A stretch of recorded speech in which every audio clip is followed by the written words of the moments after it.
सीता जी ने कहा पीतु वह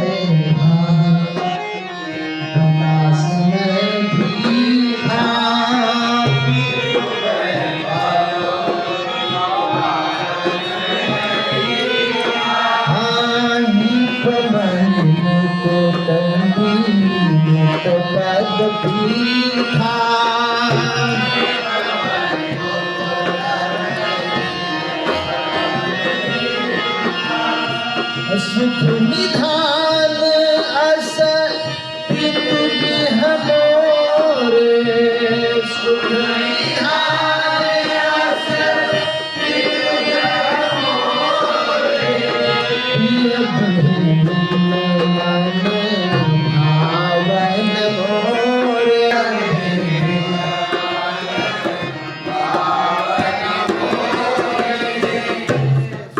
पिताजी का छटा हमने देखी है। सुख निधान अस पितु गृह मोरे, पिताजी के घर में एक बेटी के लिए सब प्रकार से सुख है। यहां तक कि ससुर चक्रवई कौशल राउ भुवन चारि दस प्रगट प्रभाव। राजा दशरथ जी को कौन नहीं जानता। ससुर चक्रवई कौशल राउ भुवन चारि दस 14 भुवन में जिनका प्रभाव है, ऐसे ससुर जी की छटा को भी, इनके ऐश्वर्य को भी हमने देखा है। आगे होई जही सुरपति लेई अरध सिंहासन आसन देई, जिनका स्वागत देवराज इंद्र करते हैं, आधे सिंहासन पर बैठाते हैं, ऐसा पिताजी। लेकिन बिनु रघुपति पद पदुम परागा, मोहि के उस सपने उस सुखद न लागा। बिना राम जी के चरणों के बिना मेरे सब कुछ ये सब बेकार लगते हैं। ये सब सुख देने वाले मेरे लिए नहीं है।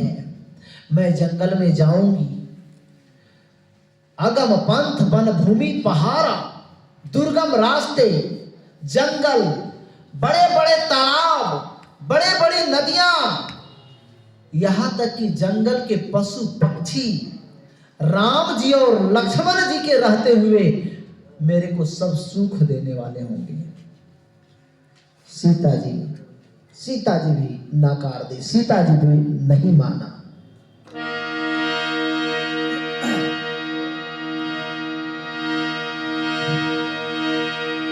सुमंत्र जी व्याकुल हो गए। राम जी ने समझाया है कि आप अयोध्या को जाइए। सुमंत जी रथ को हाँक रहे हैं, रथ हाँका नहीं जाता। गोस्वामी बाबा ने कहा रथ हाँके है राम मतन, हेरी हेरी ही नाही, देख विषाद विषाद बस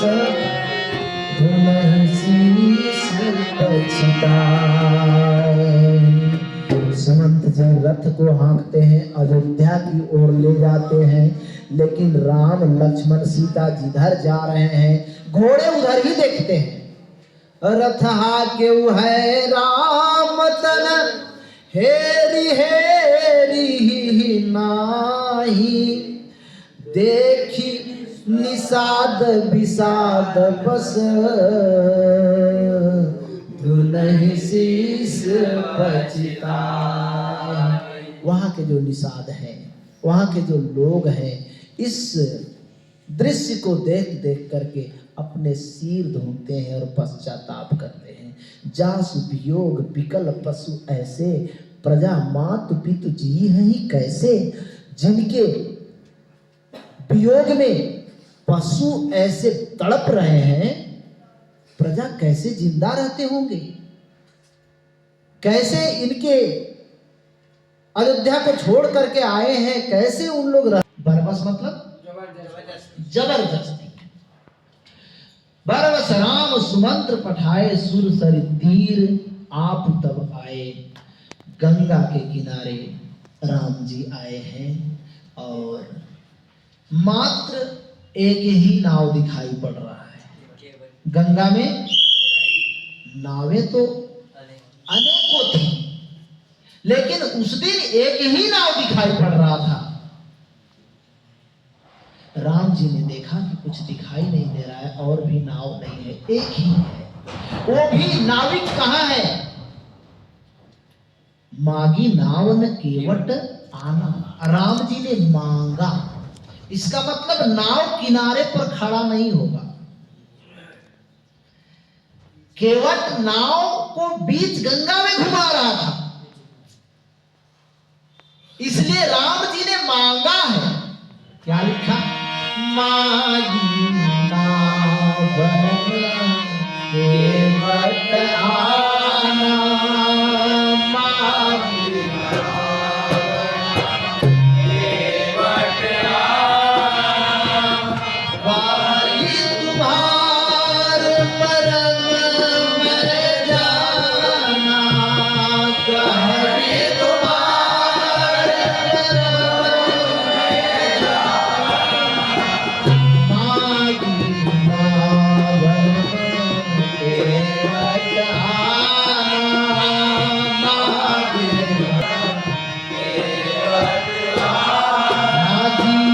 मागी नाव केवट आना,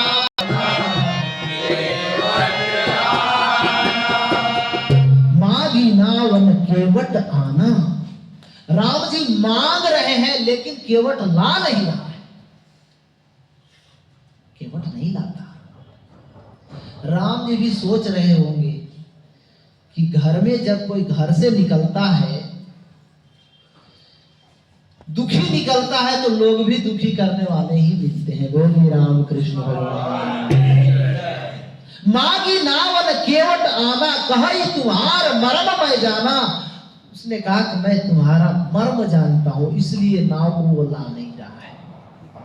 मागी नावन केवट आना, केवट नाव लाओ, केवट नाव लाओ। मागी नावन केवट आना, कही तुम्हार मर्म मैं जाना। लक्ष्मण जी इस दृश्य को देख करके लक्ष्मण जी कहने लगे, हे भैया,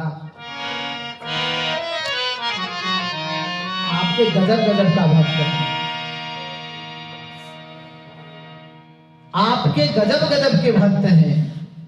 एक सुमंत को आप भेज रहे हैं, सुमंत जाता नहीं, और एक केवट को बुला रहे हैं और केवट आता नहीं, और आप कह रहे हैं ये सब भक्त हैं। राम जी ने कहा, लक्ष्मण तुम ठीक कह रहे हो, लेकिन ये भी तो सोचो कि कोई दुकानदार सुबह सुबह में उधार किसी को नहीं देता।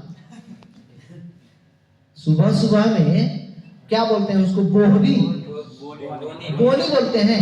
बोलता है बोनी अभी नहीं हुआ है, अभी उधार हम नहीं देंगे। राम जी ने कहा कि हमारा जो बोनी जो हुआ था ना, बोहनी जो हुआ था, शुरुआत हुआ तो ऐसा ही हुआ था। कहा कैसे? कहा कि देखो ना, मैं तो तुम्हें भी मना कर रहा था कि तुम मत जाओ, तुम कहां माने? तुम भी नहीं माने, सीता जी भी नहीं मानी, बोहनी ही ऐसा हुआ है कि कोई मानता नहीं, इसलिए केवट भी नहीं मान रहा। अच्छा, आप दोनों क्यों नहीं माने? इसलिए नहीं माने कि आप लोग भक्त हो हमारा, और हमें लगता है कि ये जो नहीं ला रहा है ये भी मेरा भक्त ही है।